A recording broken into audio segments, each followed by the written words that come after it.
ॐ सदाशिवसमारम्भाम् शङ्कराचार्यमध्यमाम् अस्मदाचार्यपर्यन्ताम् वन्दे गुरुपरम्पराम्. So we were continue this paragraph. Shankara has put the background to say, quoting the verses from 4th chapter,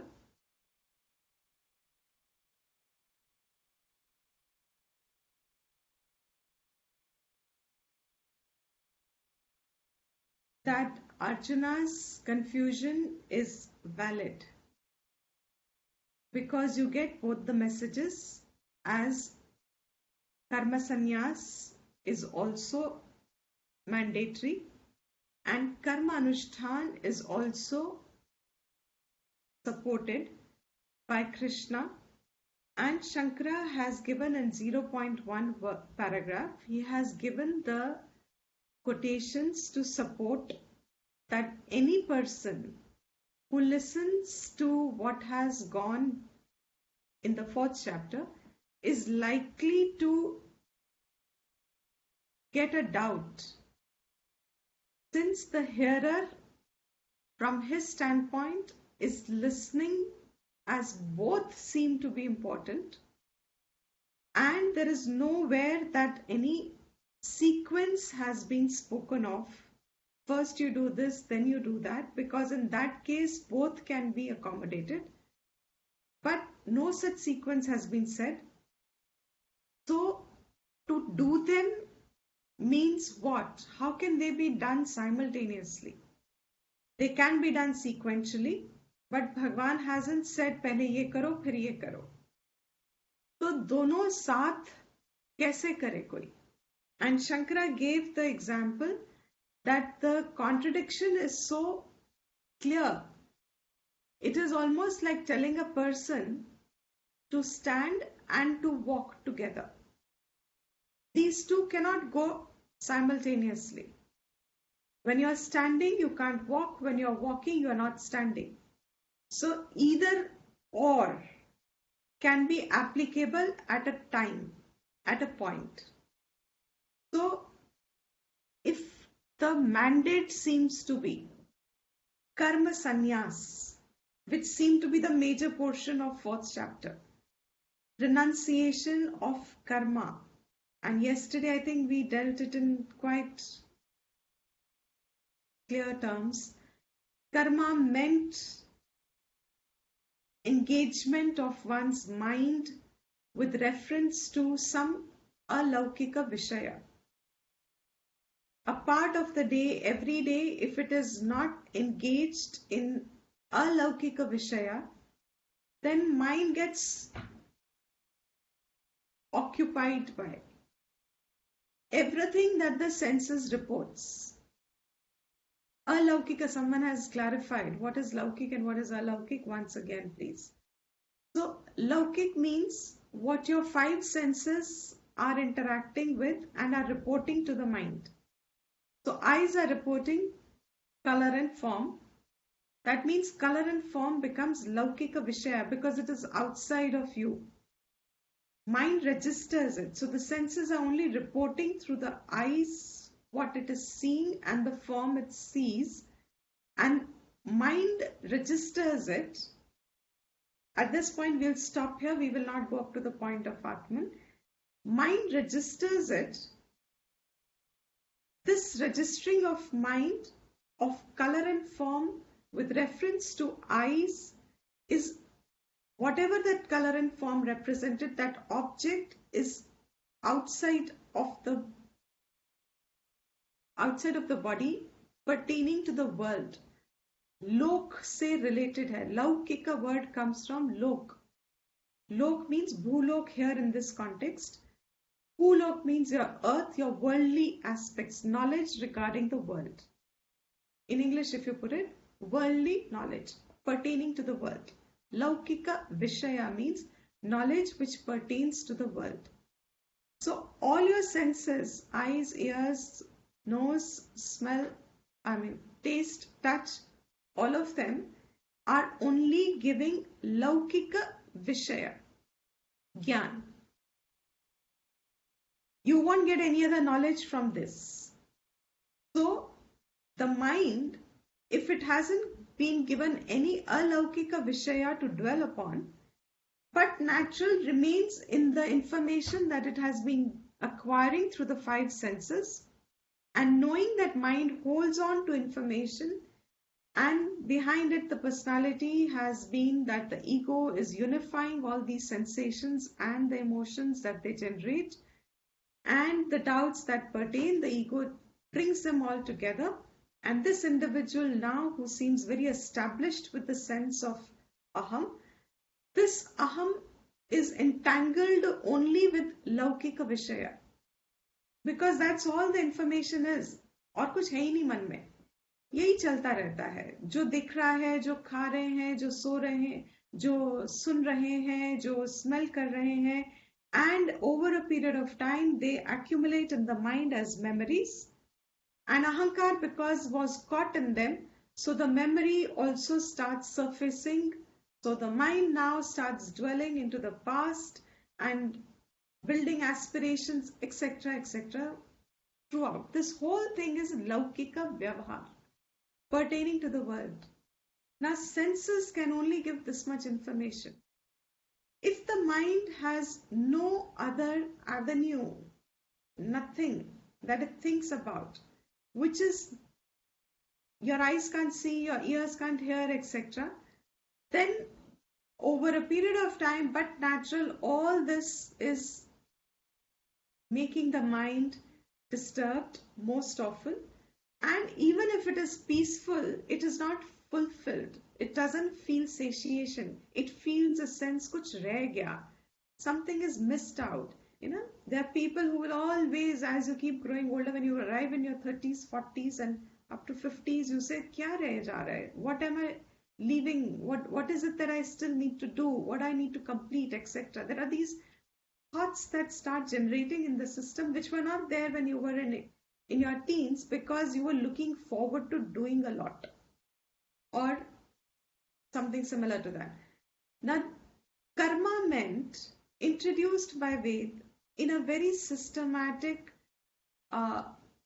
or in a very suggestive way is the right word. In a very suggestive way, it gave people alternative व्यवहार. कुछ करने को ना, कुछ और करने के लिए कुछ दिया.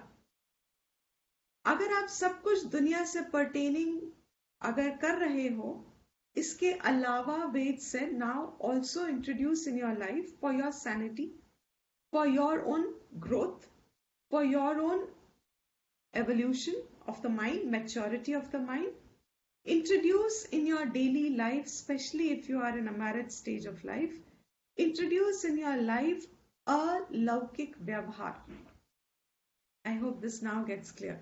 A laukik vyavahar, which means some daivik vyavahar. Daivik vyavahar means something that your senses are never going to inform you about. You cannot have knowledge through your senses about that object. So you can only hear through another praman, which is Veda praman, the sixth praman, other than these five senses. Veda praman ke through Shruti, Smriti and all this knowledge that is built around it, you only get knowledge through those sources. But you don't get the knowledge through your sense source. I'm going to repeat this because it's essential. Laukika praman means through your senses. आपको जो ज्ञान मिलता है, आपकी इंद्रियों के द्वार ज्ञान मिलता है. अलौकिक व्यवहार मतलब इंद्रियां आपको कोई ज्ञान नहीं दे सकती उसके बारे में. तो फिर आपको ज्ञान आएगा कहां से? वो ज्ञान आता है Veda and its related entire body of knowledge. वो सिर्फ वेद ही दे सकता है, and Veda supported logic, literature, knowledge.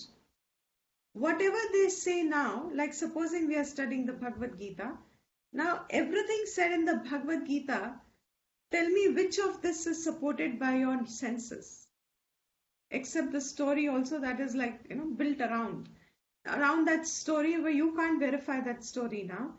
Everything that you have as knowledge over here is something that is pertaining to another Praman, which is the Veda Praman. And through this Veda Praman, it tells you from its first aspect, the Karmakand aspect, make it mandatory to introduce karma in your life. And that karma had a very definite definition. It was not a vague, brushing my teeth, combing my hair, having a bath is not karma. These are activities for survival. Your senses are giving you knowledge of. Therefore, they are not really, ideally speaking, karma, though we would translate it as action. But karma means that which will have the involvement of Daivik factor in it. Something that is related, knowledge of which you have got only through the Shastra. That Gyan. When you do karma, means as part of your day is mind has got occupied with it. So you have many, Hinduism is beautiful, beautiful beyond words, completely to give the freedom to every human being to introduce the Daivik factor, the way their capacity is, the way their interest is, how and when, unconditional way of approaching or introducing the Daivik factor in your daily life schedules, into your daily engagements. The only thing Veda said is it's mandatory. Doesn't matter. You're free of a lot of things in it. Specific karmas, of course, you're not free of. But the involvement of Daivik factor, by the time we have come into Vedanta to study this part, you have complete freedom over time and space and causation. You only are seeing what karma is keeping mind at what level of involvement. So the karma meant you are engaging the mind for that time with a totally different set of names and forms, because Ram Shabd, Krishna Shabd, Ved Shabd, Atman Shabd, Karma, Punya Shabd, Pap Shabd, Dharm Shabd, Kshatriya Shabd, Brahmin Shabd, Swapna Shabd, though you may be experiencing, you have no idea what it is. Jagrat Shabd, Panchakosha Shabd. So everything that you were told, you will have to learn them. Now, my best example has always been from my background. The first time we had our class in the medical college, the anatomy class, it was a bouncer completely, because every word there was a new word. You had never heard these words except for your biology classes, cells and nerves, and you didn't know anything. You wouldn't know where tendons are. There was such a whole lot of new vocabulary that you picked up. And thereafterwards, within a few months, it had so overwritten what you ever thought a human body was before you knew all this about the human body. Before medical science had educated you about the details of the body, before you knew that, how you viewed the body, and after you knew it, you could never see the body the same way that you saw before ignorance of that detailed knowledge that anatomy taught you, physiology taught you, neurology taught you, supposing. Bring all them together. And now you see a human body completely different from what you ever saw. But the interesting thing was, without those words being introduced to you, you cannot make diagnosis, you cannot plan treatment, you cannot help another being, you just can't do anything unless and you have learned those, because it's a specific knowledge. It's a specific knowledge is the right word. A specific knowledge cannot be just learnt generally. In the same way, Vedas have introduced something very specific to human being. It is not general, it's specific. You have to learn all these terms, you have to learn their context, you have to understand what is their applicability, you have to understand where the applicability stops. All this is taught through the very words itself. So like dharma, you don't know what dharma is. So if the verse says you must do your grahas dharma, but what are the grahas dharmas? Who knows what are the grahas dharmas? Because it's not explained anywhere in your schools, in your colleges, nowhere. So you just don't know what are grahas dharmas. You just know that marriage is meant for enjoyment, fulfillment, expression of freedom, etc. And some sense of security, uh, companionship. This is all you understand. This is just an example. The point here is that Shastra says when a person is told to do karma, is what time of his life? In the first stage of the learning, what the Vedas have broken as brahmachari, grahastha, vanapras, sannyasa, if you want in a modern language, take it as a lifespan of 100 years. In this lifespan of 100 years, if you don't want to use those words, some of you have young children at this point who are just 2 and 3 and 5 and 6. What are these children? Do you expect them to do anything at all? You just expect them to express themselves, to flourish themselves first, to allow them to just grow. You're giving them time and freedom and provision of every nature to let them grow. This growth stage was one stage, of human life, which entered into the brahmacharya avastha, which means now you put the child into school.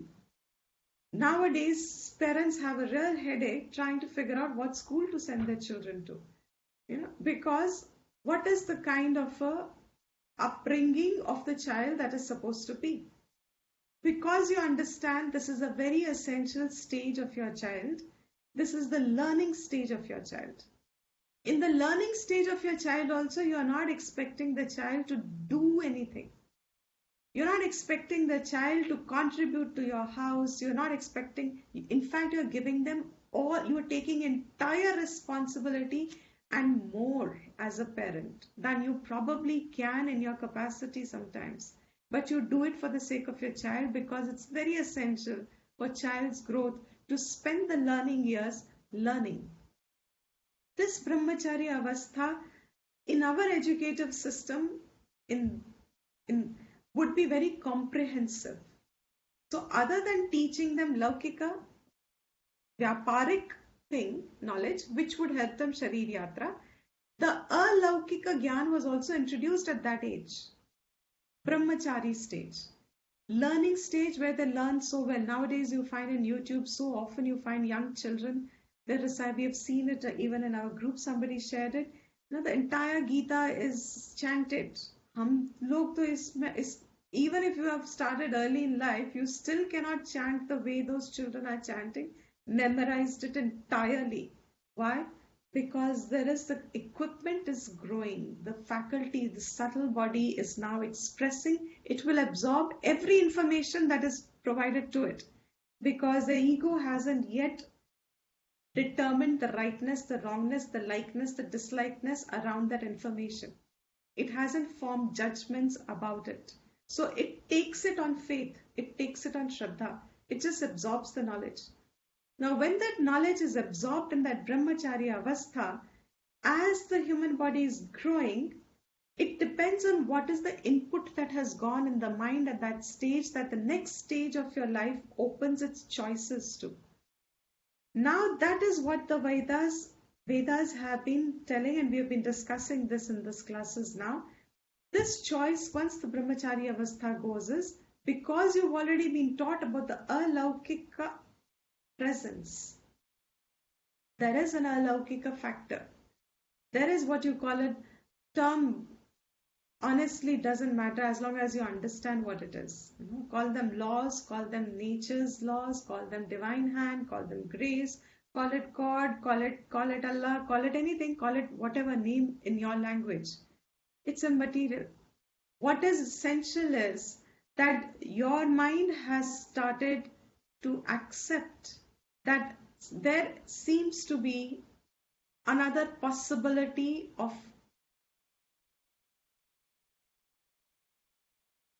a source of life which has been the source of life. I'll rephrase this word.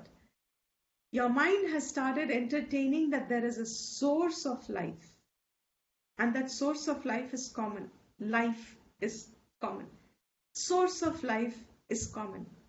Now, at this point, there can be amongst 100 students, supposing, there may be one student in one batch who would say that I would like to know more about the source. I want to understand what the source is. Now, 99 students would say, yeah, I have responsibilities, I want to blah, blah, blah. So I would like to, the choices that you only have is enter the next stage that the Vedas have said is Grahastha Ashram. Ashram, I've been repeating this in my classes quite fervently, I think, in last few months. It's an ashram. Unless until आप गृहस्थ को आश्रम के जैसे देखोगे, आप गृहस्थ को कभी ड्यूटी के जैसे नहीं बना पाओगे, और जब तक उसको ड्यूटी नहीं बनती है तब तक वो संसार का एक कारण बनता ही है. So गृहस्थ is an ashram. 99 people may say, okay, let's go through grahasth, and side by side we will keep learning a different model of learning. What is that model of learning? Now karma needs to be introduced. Alaukik factor is to now be brought into life, because you are entering the stage where you are going to be a contributor to society. You are going to be expected to do things. You have chosen to be a part of society, as in the one which is running on action, sustaining action, sustaining the world, sustaining body, sustaining family, sustaining society, etc. Therefore, to such a stage, it is said, introduce a Laukik factor right from the beginning. Because if you don't get into the groove of building the atmosphere of your home, where alaukika karma is a part of your life, then it will become difficult later on to introduce it. So introduce it right from the beginning. So those were the karmas. To such a person, it is not said karma sannyas. Usko nahi kaha. कर्म संन्यास कहा है उस एक इंसान को out of 100 जो कहता है कि मुझे इसके बारे में जानना है, the source of life के बारे में जानना है, that I feel I'm alive, that I feel that life is pulsating through me, that I see but I don't know how do I see. It's not enough to say my eyes see, because my eyes can only see, but there is a whole lot of recognition of knowledge. I don't know how this is happening. What is enlivening it? What is that factor which is sourcing life is only word I can really think of, which is the source of life. क्या है ये जो जीवन जान जिसको कहते हैं हिंदी में, या I don't know which भाषा, जिसको हम अपनी जान कहते हैं. Don't take it in the poetry sense. You know, that poetry sense में हम हमेशा किसी और को अपनी जान कहते हैं. वो वाली जान की बात हम नहीं कर रहे. हम इस जान की बात कर रहे हैं जिसको हम अपनी जान कहते हैं. मेरी जान से भी कोई प्यारा है, उसकी बात नहीं कर रहे हैं हम. जान है, that जान क्यों इतनी प्यारी है? What is that जान? You know, that जान, that life that you think, you are exhibiting. If someone wants to know that, to such a person is given an alternative life module. जिंदगी जीने का एक अलग module Vedas have given equal sanction to it. Once again, I'm retracing, though I am quite certain everyone's following it now. I'm retracing a little. Grahasth Ashram is one module of life that Veda introduces to human choice. But when you enter that, mandatory is to do karma. And karma means right from the beginning introducing some Daivik factor, keeping it alive in your life and your home environment.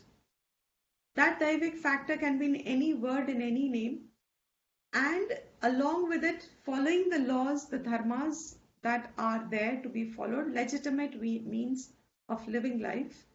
Once you follow all this module of life, this karma itself is karma yoga in that sense over here. The other module of life that Veda also offers is bypass this grahastha. When you bypass it, means you are interested in knowledge.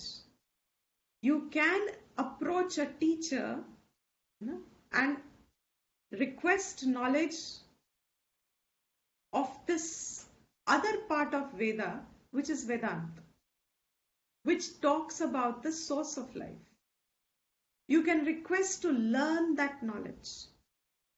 When you learn this knowledge, to such a people, such a person, Veda says you can take sannyas from karma. Give up karma, because karma is very engaging. Even to sustain it, you'll have to work, because they involve material, they involve. So you'll have to start a cycle of earning. You leave karma. Concentrate on Shravanam, Mananam. Shravanam itself will take a long time. Concentrate on that. To concentrate on that, yet you are still the same person that you were growing up. So all your impulses, everything is still intact within you. While you still want to know, to such a person was said, Karam Yog Karo, which means what? Karma, whatever karma you are doing in the ashram or wherever you are living or wherever you're pursuing your studies, over there, if you don't want to do direct karma, you start introducing Karam Yoga at the level of your mind in whatever karma you are doing. Kuch bhi karam to aap kare. In present day, we have started explaining it as saying, whatever be your profession, whatever be your talent, wherever you are working, that work mental attitude should be Karam Yoga, while the emphasis is on learning. So Shankara says here, now in this context, bring the example of standing and walking.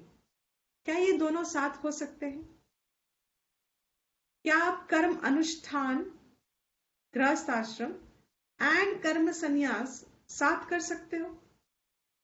It can't be done, because they are totally, they just can't be done. You can't stand and walk together. So he says that abhi tak Gita, why Gita and the Moolam, when it has been studied, has left. Sometimes I personally, it's just my personal opinion, not a valid, necessary to be taken as valid. I sometimes feel have our studies harmed our culture more than actually benefited it, because generalizations are not the answer to specific knowledge.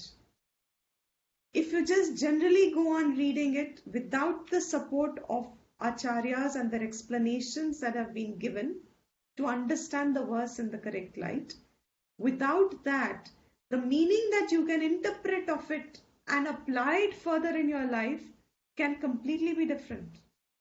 So Shankara in this Bhashyam, 5th chapter Bhashyam, is being very, very diligent a teacher. He's so diligent here in putting this Bhashyam that when you appreciate the worth of this, I think there's some overwhelming that happens in your heart, because if it was not for this diligence, there is a misleading possible for any, I have always said, serious student. Non-serious people may not find such a lot of difference. Non-serious doesn't mean your interest is not serious. You may have a serious interest, but when you look at it to guide the vehicle of your life, मुझे अपने जीवन किधर चलाना है, for that, it can mislead. So here Shankara is putting in that clarification to say that 4th chapter में जब कर्म संन्यास बोला and the last verse said Arjun को तू कर्म अनुष्ठान कर. To a person who's not an Arjuna, Krishna, he could have clarified from Krishna because Krishna is there in front of him. But to all of us, what are we going to understand of this? What are we to say? Karam sannyas karu ki karma karu? Which means, am I better off knowing it, or have I become worse than before after knowing it? Is this question clear? If I didn't know about these two choices, I was living like a person. Having gone through the study of Gita so far, till the 4th chapter, and just learnt karma anushtan, karma sannyas, have I become better or have I got more confused with choices? So Shankara says, Gita is a praman. It cannot leave anybody confused. It cannot not give clarity. उसका स्वभाव ही नहीं है कि वो clarity ना दे. गीता है ही ऐसा शास्त्र जो प्रमाण है, और प्रमाण मतलब it has to give you knowledge, and knowledge has to always be the right thing to lift away the confusion, not introduce a confusion. So Arjuna's question, first question of 5th chapter, which is again asking मैं क्या करूं, मेरे लिए क्या better है. Anybody can say कि this is confusing me. I don't know what to do. Shankara says there is no confusion here, and in this bhashyam he is sorting out confusion step by step.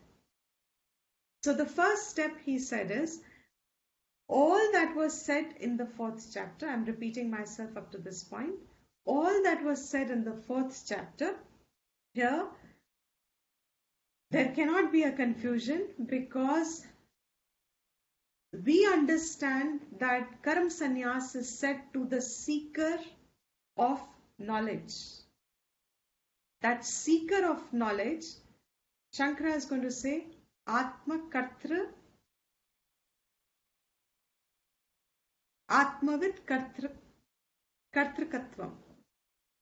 He is using the word to that seeker of knowledge, that one person in my example today, he is using the word Atmavit Kartrakatvam.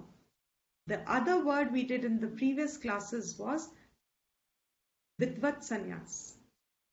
Atmavit means जानने वाला, जो जानता है. Atmavit means knower here. आत्मा को जानने वाला, जो आत्मा को जानने वाला है means जो already श्रवण मनन कर चुका है, जो यहाँ पे आत्मा का ज्ञान के लिए जिसने संन्यास लिया है, and he has become now established in it. That person was told, you can give up your karma entirely, which includes karma. You can give it up at the level of Vidvat Sannyas. But karma sannyas word is only talking of sannyas. It is not explaining the two kinds of sannyas. It's not talking the stage of sannyas. It is only saying it is talking of a principle. It's like a principle saying जो भी ऊपर जाए फेंकोगे नीचे आएगा. Now it's not said क्या फेंका. Whatever you throw up will fall down. So that general principle is, when you want to establish your acquired Atma Gyan, means you have gone through the stage of approaching the teacher, learning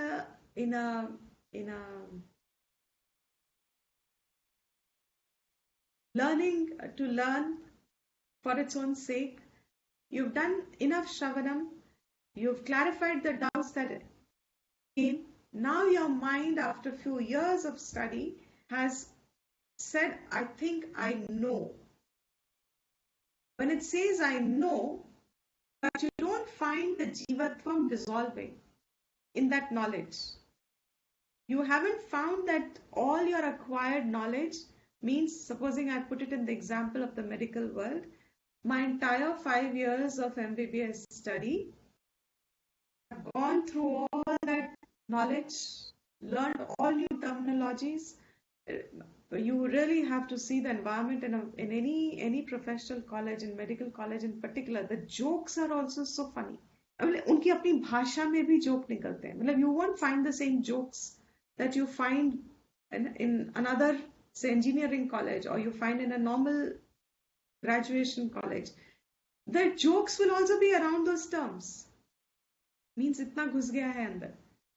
After you have gone through 5 years, now you have a choice for the specialization or not. Don't you have a choice there? You have a choice whether I do MD or I don't do MD. Now here there is a choice after you have heard your teacher for, say, few years, systematically gone through Upanishads, gone through starting from Gita, Prakarana, etc. वेदांत पढ़ लिया आपने. वेदांत को लेके आपके मन में अगर कोई संशय था वो आपने क्लैरिफाई करा लिए. अब आपके मन में आती है बात कि मुझे आता है, I know, but that knowledge has not now dissolved away your jivatva. So the stage of nididhyasan means now in the medical example, that stage of super specialization. I have a choice whether I want to now further my gyan and make it my recognition of my experience. Means I want to now start seeing it, not acquiring, but dissolving. For that stage of life, only that stage of life, which in this process of Shravana, Manana, and Nididhyasan, we are saying Nididhyasan, only for Nididhyasan, give up karma. Initial part was you may give up the physical karmas. Grahast nahi hai, to aap वैसे भी कर्म नहीं कर पाओगे. Without a wife, most of the karmas can't be done. So you are doing karam yog. But in Nididhyasan, even karam yog is said to be given up. That giving up over there was meant only for Atmavit, Vidvat sannyasi. Shankara says, ये हम लोग समझ सकते हैं जो शायद third person में सीख रहे हैं. हम लोगों के लिए क्लैरिटी है, because Purva Paksha said there is no confusion. Why did Arjuna get confused? There is no confusion that karma sannyas is meant for only that stage of one's learning. For all the others, karma is mandatory. Karma Anushtan is mandatory. You still have a choice. Karma Anushtan Grahast or Karma Yog Vividisha Sannyas, to learn, approach a teacher. Like supposing we would say, okay, I gave up my study or I give up my family and I go to an ashram to learn a knowledge. I take up a few years of exclusivity of just learning Vedanta knowledge. That is the stage of Vividisha Sannyas. जहां आपको कुछ भी नहीं कभी पहले पता था. You don't know you're made up of okay, I'm a medical student, so I may know my body is made up of this, but an average person doesn't know what the body is made up of. Further, you don't even know, nobody, hardly anybody in the regular scheme of life even stands apart from their mind unless until they've had these sanskars either early in life or in some purva janma. Most of the people are already growing up with their aspirations and desires and fears, everything being real, because reality is a adhyasta. Over here is something that you take for granted, that this world is real. So with this idea that the world is real, nobody questions their thoughts, nobody tries to understand that there could be just filtering of the thought also required, etc. Hardly anybody works on themselves for their mind to grow.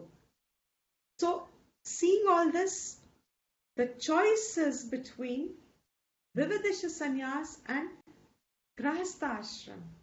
And Shankara says that here the confusion is valid. Why is it valid for Arjuna? Point A.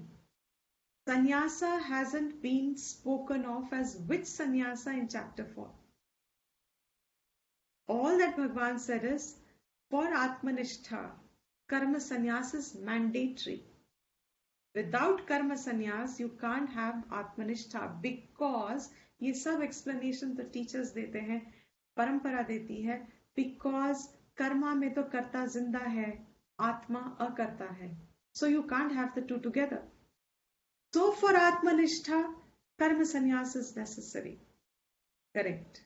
But सुनने वाले को नहीं पता कि संन्यास के दो category है till someone tells him. So if you just see the flow of the verses, but natural सुनने वाला संन्यास को भी अपने लिए एक choice समझ रहा है. As in, Shankara will say it in this particular portion that we will do just now. Arjuna is taking that to mean karma sannyas is being told to him because the word is kartavyata. Kartavya means mandate. कर्तव्य है तुम्हारा, choice नहीं है. In kartavya there are no choices. Whatever is kartavya, there is no choice there. So karma sannyas is kartavya is said on one side. Karma anushtan is kartavya is said on another side. Now Arjuna is listening as himself, who is now not qualifying himself as vividisha sannyasi, vidvat sannyasi, अज्ञानी. ये सब एक सुनने वाला तो जो भी सुनेगा वो यही कहेगा कि संन्यास करना भी तो मुझे ही है और कर्म भी तो करना मुझे ही है. I hope this point is clear. When the two things are being said, it is said to a person. Shankara will say here is that kartaram buddhi, that karta has to be there, who will also say, okay, I now take to karma or I decide to do karma sannyas. Means there is someone to whom this is being said. Put it in this way. कोई इंसान है ना जिसको कहा गया है ये, तो जो सुन रहा है इंसान वो तो पूछेगा इन दोनों में से मेरे लिए कौन सा ज्यादा अच्छा है, what will be beneficial for me.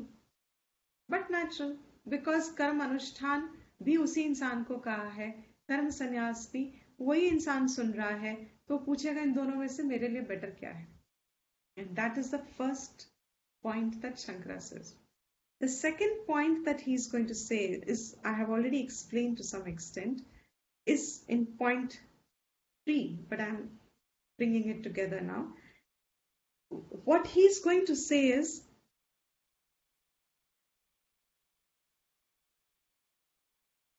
that in the question, second verse, the second point Shankara says is based on the answer that Bhagavan is giving. We also need to analyze the answer.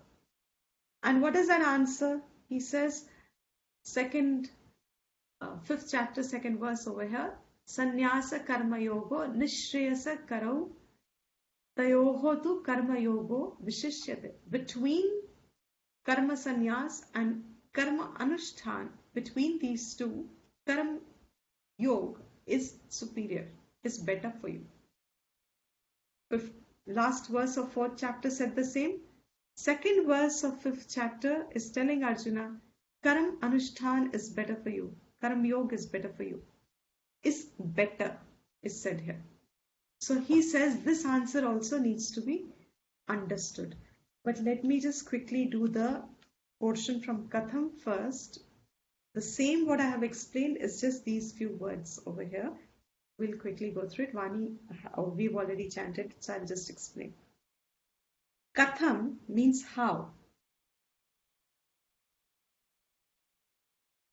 How is implying to the answer that Shankara says that it is logical for Arjun to get confused, and the explanation I've already given you. So Purva Paksha is asking, how is it logical? Because to his mind there is no confusion.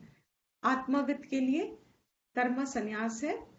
Anatmavit means ignorant, agyani ke liye karma anushtan hai. So why is this question logical? And Shankara is answering that. Purvoda hritaihi vachanaihi. Vachanaihi means all the sentences that have been said previously, means in this first paragraph. And the first paragraph sentences are all basically quotations that are talking of karma sannyas and karma yoga, last verse.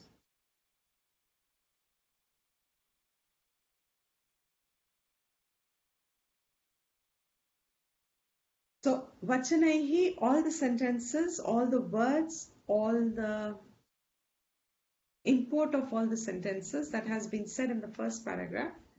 Bhagavata, by Bhagwan, means Shankara is quoting the Moolam means Krishna himself saying these verses. And what has the sentences been about? Karma sannyasasya kartavyataya vivikshitvat pradhanyam. So before this line, karma sannyasasya kartavyataya. Kartavyataya, I just explained, means no choice, means mandatory, means compulsory. For karma sannyas, who is it mandatory for? Karma sannyas is being said is mandatory for here, for the vidvat sannyasi. Karma sannyasasya, उसके लिए, कर्म संन्यास किसके लिए applicable है ये? That he says compulsory vivikshitvatvat has been said as pradhanyam, as important, as predominant, as dominant. Pradhan hai ye, primary hai ye. For the one who is a vidvat sannyasi, it's the primary mandate for vidvat sannyasi.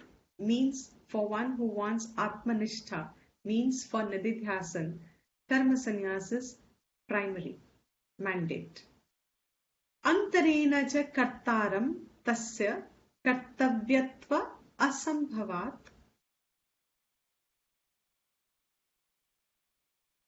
anatmavit api. He says, but this sentence that has been said, that it is pradhanyam, quote unquote, we have added the word vidvat sannyasi there, but kartaram antarena cha, without cha and without kartaram, without there being a person who was listening to this, means इंसान, जिस इंसान ने ये सुना है, तस्य, to that person जो सुन रहा है, कर्तव्यत्व असंभवात, उसके लिए it is sounding like impossible. What is impossible? The person who is anatmavit, means जो अभी अज्ञानी है, who's not even done shravanam mananam yet, to him it seems impossible, api, karta pakshe prapte anudyate eva, keeping the karta alive. Karma sannyas doesn't seem possible, but at the same time, he is listening to it as to be something to be done. Karna chahiye. Anudyate means it is implied. Na punaha atmavit kartrikatvam evam sannyasasya vivakshitam. Moreover, punaha again, na vivakshitam has not been said. What is not said? That specification of atma with kartrikatvam eva sannyasasya. I hope this is clear. Here, na vivakshitam. Connect this two. The verb is getting connected to the na. Na vivakt. ऐसा नहीं कहा गया. Means इस कर्ता ने जो सुन रहा है, वो सुन रहा है कर्म संन्यास इस कर्तव्यम, ये कहा जा रहा है, ये सुन रहा है वो, लेकिन वो कर्तव्य असंभव लग रहा है टू अनात्मवित, because keeping the कर्ता पक्षे, the पक्ष, कर्ता का पक्ष रखते हुए, means person who is listening, उसकी तरफ से अगर आप सुनो तो, उसके स्टैंड पॉइंट से अगर आप देखो तो it seems these are not possible for them to go together. Why? Because na vivakshitam, ऐसा कहीं नहीं कहा. पुनः again, आत्मविद कर्तृकत्वम eva sannyasasya. That sannyasa, karma sannyas, is only for atmavid. उसके लिए कर्तव्य है ये. I hope the sentence is clear. Though I can't see clearly your faces, but if some of you nod, because I can see Seema ji, I can see Ajay ji, I can see Dipali, and I can see Malini. If you can nod if this is clear, I will presume that it's clear to everybody. Clear? Okay. So he says, Atmavit Kartrakatvam eva sannyasasya vivakshatam. आत्मविद knower के लिए ये कर्तव्य है और उसके लिए कर्म संन्यास है, ऐसा कहा है.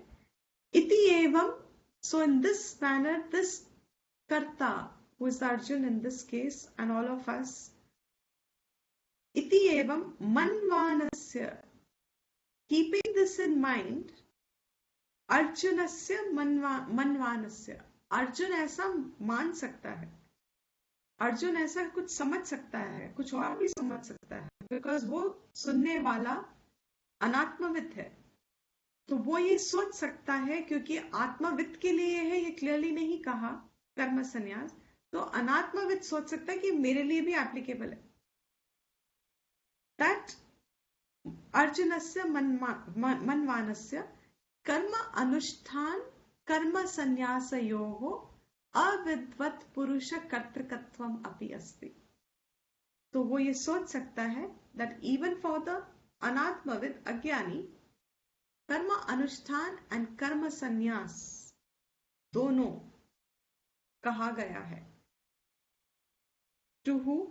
To the one who is an अज्ञानी, Arjuna. Arjun can understand because clarity hasn't been drawn in the Moolam verse of what that sannyasa means. Because Shastra Drishti, sannyasa means only for Atma Vidya. Why we are confused today is because there are sannyasis today for a lot of other reasons. Least for Atma Vidya. You will hardly find a true sannyasi, abiding sannyasi dharma for Atma Vidya. Vesh badalna is not sannyas. So sannyas meant that, giving it up. It's a ritual that you go through.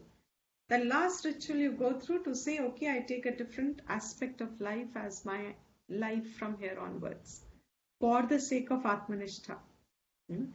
That avidvat api asti iti purvoktena prakarena tayoho paraspara virodhat. Therefore, with whatever has been said in the first chapter, they can be misunderstood or they seem to be contradictory to Arjuna and allied. Anyatarasya kartavyatve prapte prashasyataram cha kartavyam. Therefore, the desire, prashasyatara vividishaya, the desire to know which is better for me, between the two, karma sannyas or karma anushtan. This desire to know prashna is not illogical, na anupapannaha, means it is quite possible that this doubt can come to any person to who hasn't gone through this depth of knowledge or through this elaboration of clarity, who hasn't gone through this and is superficially touching upon the verses. And when you touch the verses, वो जरूर सोचेगा, like Arjun, कि फिर मेरे लिए क्या ठीक है, क्या करूं मैं? That choice of life, should I be or should I not be? Should I take grahastha ashram? या बहुत थकावट होती है, there's too much of an obligation and too much of a tediousness involved and too much of a, in present times, duties are less, ragdvesh is more, so it is even more difficult to find harmony. It is more difficult to find peace. It is more difficult to find a common ground, because in the previous times when Daivik factor was already introduced in Grahastha ashram, common ground already was established as Daivik factor. Household moved around it to quite an extent. But now if you remove that factor, then what is a common ground now? Children are the only common ground that really become the piece of the center of harmony around the individuals. But that's not sufficient because that is still लौकिक. सबका राग द्वेष अहंकार तो है ना अंदर, और जितना व्यवहार में वो एक्सप्रेस होता है वो उतना बढ़ता है. और without the countering force of Daivik factor in your life, and without the countering force, there's no regulation. Raga, Dvesh and Ahankar don't have a regulatory mechanism. Virus has a very interesting nature other than bacteria. Normally, that is why there's a lot of debate about this particular virus, but normal behavior of a virus is that it has a limiting life, auto limit to it. Like a cold virus, something, 3 weeks with medicine or without medicine, कहते थे ना, it'll go away on its own करके. A virus becomes self-destroying, it eliminates itself. That's the nature of a virus. Is Raga Dvesh something that will have a control over its own self by itself? It is a spiral that multiplies itself. जितना बढ़ावा देते हैं वो उतना बढ़ता है. So a house, a home where Raga, Dvesh and Ahankar have become the center of Vyavhar, where it can only mean, it will only grow. Raga, Dvesh and Ahankar will only grow because the countering of it is not there in mechanism. The countering of it is Karma Yoga, is Karma Anushthan. अगर countering factor नहीं है, duty factor नहीं है, then there is no limit to your Raga Dvesh. It will go on and once it goes beyond a point, destruction is inevitable. Self-destruction is inevitable. Whether physical body you dies or not, self-destruction is bound to happen. And most people are self-destroyed people after some time when the Rag Dvesh बढ़ जाता है ना? It's like, what is poison in the body? Rag Dvesh is that poison in the mind. When your stomach is poisoned, all of us must have had sometimes, I'll just take 2 more minutes. All of us must have had some sort of a stomach flu at some point. Means stomach, what is that called? Stomach infection, food poisoning.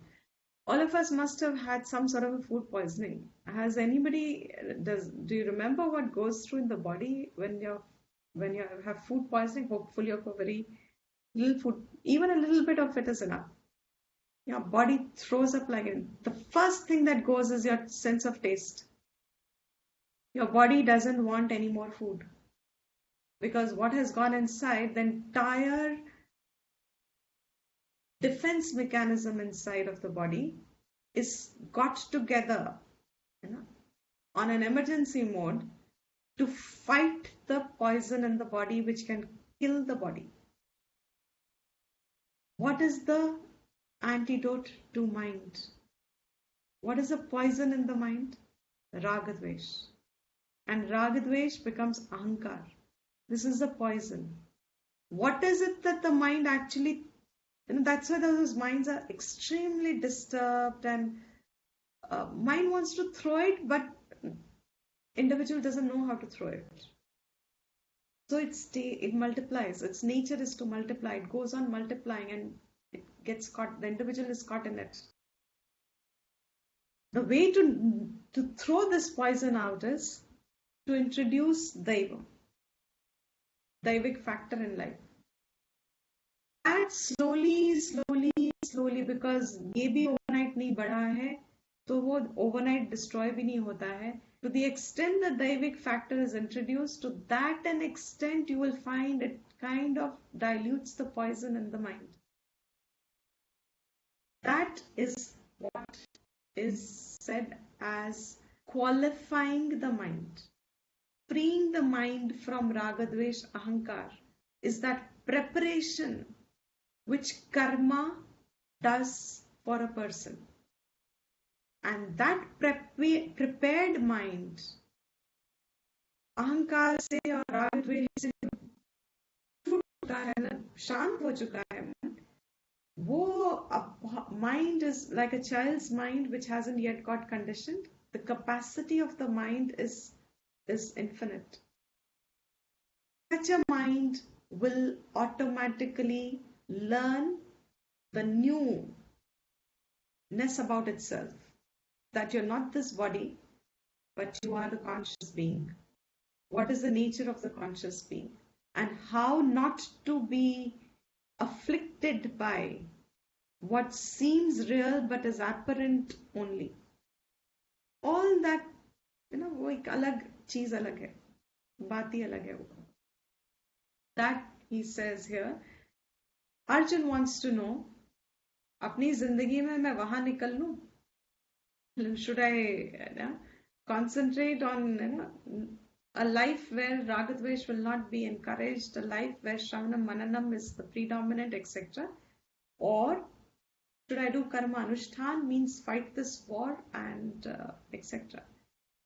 So that is Shankara telling us that this question, Arjuna's question, is very tenable, is possible, and a source of confusion is very likely to happen to any upper pada hua student of the Gita up to this point also.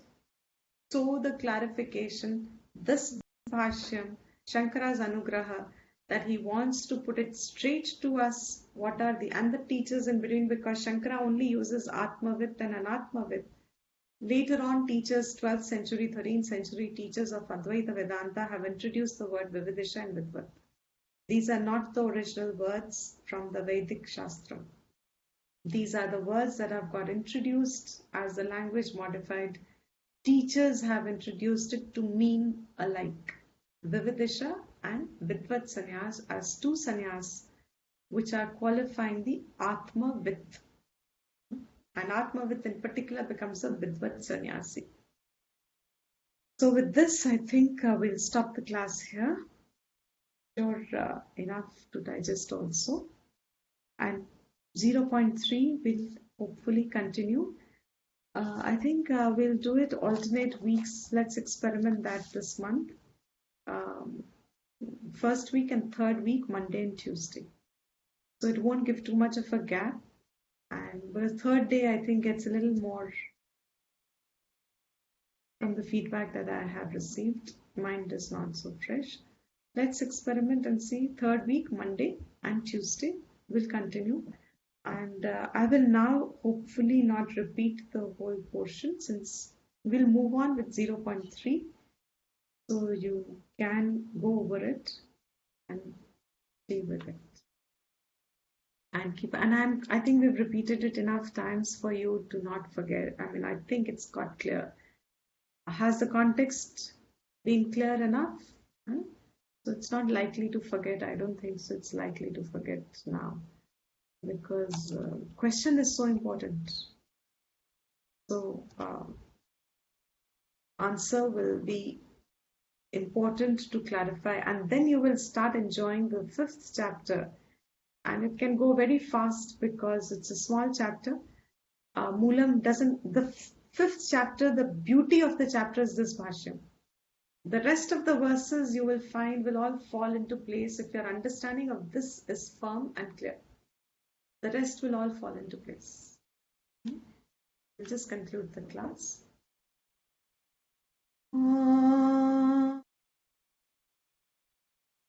Purnamadah Purnamidam Purnat Purnamudachyate Purnasya Purnamadaya Purnamevavashishyate. Om Shanti Shanti.